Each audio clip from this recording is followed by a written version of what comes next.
Hello दोस्तों, स्वागत है आपका हमारे YouTube channel Manita doubt class में।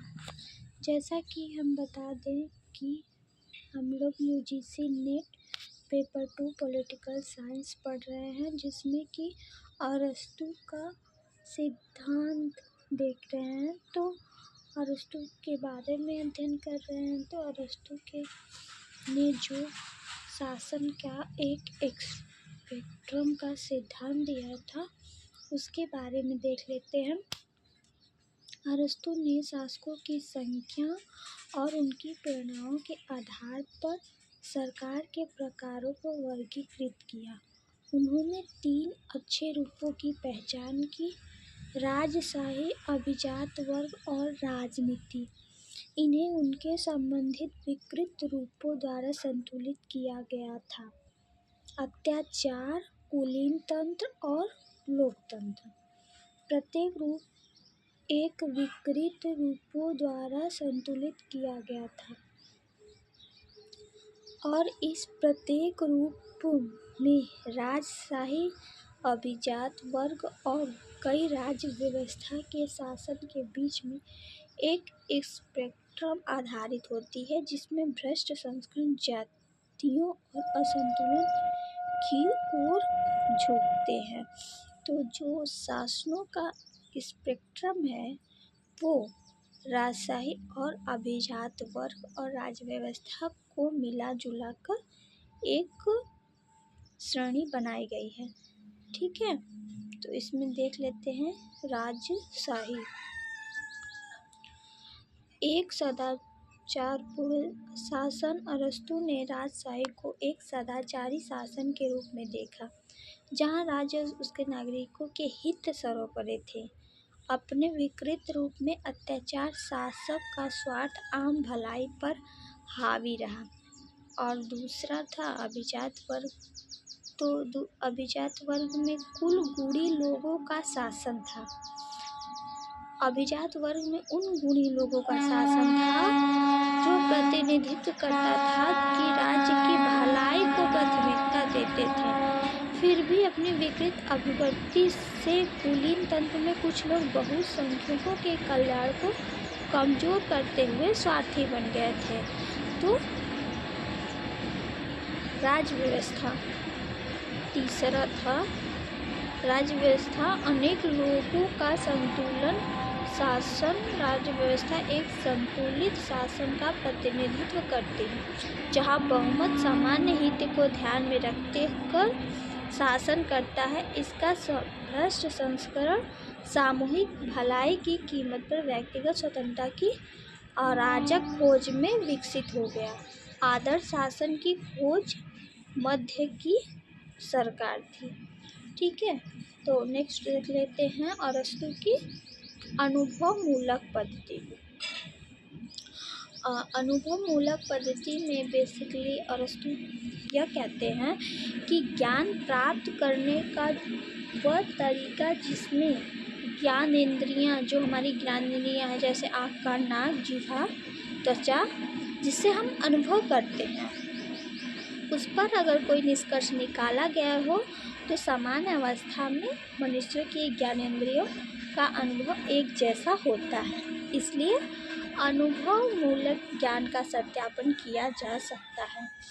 अरस्तू का कहना है कि एक व्यक्ति के सामान्य कोटि के शासन को राजतंत्र की संज्ञा दी गई। उसने लिखा कि सामान्य स्थिति में राजतंत्र जो है वो उत्तम होता है।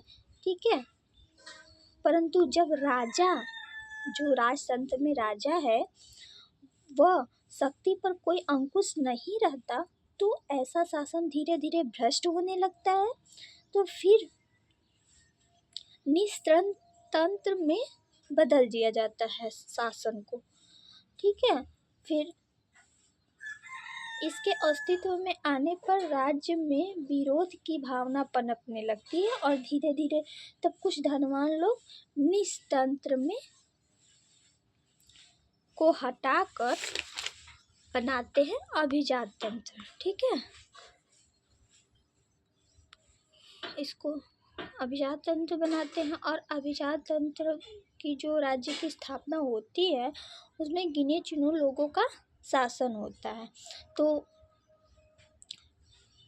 इस स्थिति में अभिजात तंत्र उत्तम होता है, परंतु जब भी कोई अंकुश नहीं रहता इस शासन वर्ग में धीरे धीरे स्वार्थ की भावना आ जाती है। इस तरह गूढ़तंत्र को अस्तित्व में लाया जाता है। फिर जब गूढ़तंत्र का शासन चलता है तो उसमें भी भ्रष्ट रूप आगे चलकर आता है। फिर जन शासन विरोध करके गूढ़तंत्र को नष्ट कर देते हैं और बहुत लोगों का शासन को, विशेषकर गरीब लोगों का, सामान्य कोटि का शासन होता है। परंतु आगे चलकर इन लोगों में मन में भी स्वार्थ की भावना और अभिषेक का अंधकार छा जाता है और इस तरह बहुत सारे लोगों का भ्रष्ट शासन अस्तित्व में आ जाता है। तो इसे नष्ट किया जाता है, फिर लोकतंत्र की उत्पत्ति होता है, ऐसा अरस्तू का मानना है। ठीक है, फिर नेक्स्ट सिद्धांत देख लेते हैं अरस्तू का, गोल्डन मीन का सिद्धांत। अरस्तू ने राजनीतिक और नैतिक मामलों में संयम और संतुलन पर जोर देते हुए गोल्डन मीन की वकालत की थी। अरस्तु का मानना था कि जो राजनीतिक और नैतिक मामले हैं इसमें संतुलन बना रहे। यह सिद्धांत समाजों के भीतर प्रतिस्पर्धी हितों के बीच संतुलन खोजने पर चर्चा मार्गदर्शन करता है। मध्यम वर्ग, अरस्तु किसे मध्यम वर्ग का मानता था? तो अरस्तु के आदर्श शासन में एक संपन्न मध्यम वर्ग शामिल था। उनका मानना था कि इस वर्ग ने सामाजिक स्थिरता बनाए रखने, धन की अधिकता, गरीबी को रोकने में महत्वपूर्ण भूमिका निभाई है, जो कि उनका मध्यम वर्गीय राज्य होता था।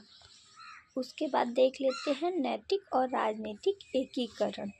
अरस्तु के दृष्टिकोण ने नैतिकता और राजनीति का विलय कर दिया। उनका मानना था कि एक न्यायसंगत राजनीतिक व्यवस्था के भीतर एक सदाचारी जीवन जीना व्यक्तिगत और सामाजिक कल्याण के लिए आवश्यक है। उन्होंने लोकतंत्र की आलोचना भी की थी कि जब अरस्तु ने लोकतंत्र को सरकार को एक वैध रूप में मान्यता दी। उन्होंने इसकी आलोचना की कि यदि ज्ञान और सद्गुण द्वारा संतुलित नहीं किया गया तो यह भीड़ के शासन में बदल जाएगा, मतलब कि जो लोकतंत्र है वो भीड़ तंत्र का रूप ले लेगा, ऐसा अरस्तु का कहना था। इसमें अरस्तु के विचारों का राजनीतिक सिद्धांतों और विकास शासन की समझ पर स्थायी प्रभाव पड़ा।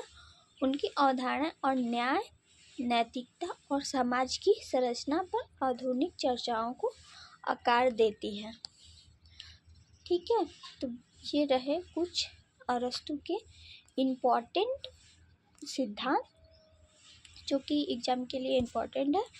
अगर वीडियो पसंद आए तो लाइक, शेयर, सब्सक्राइब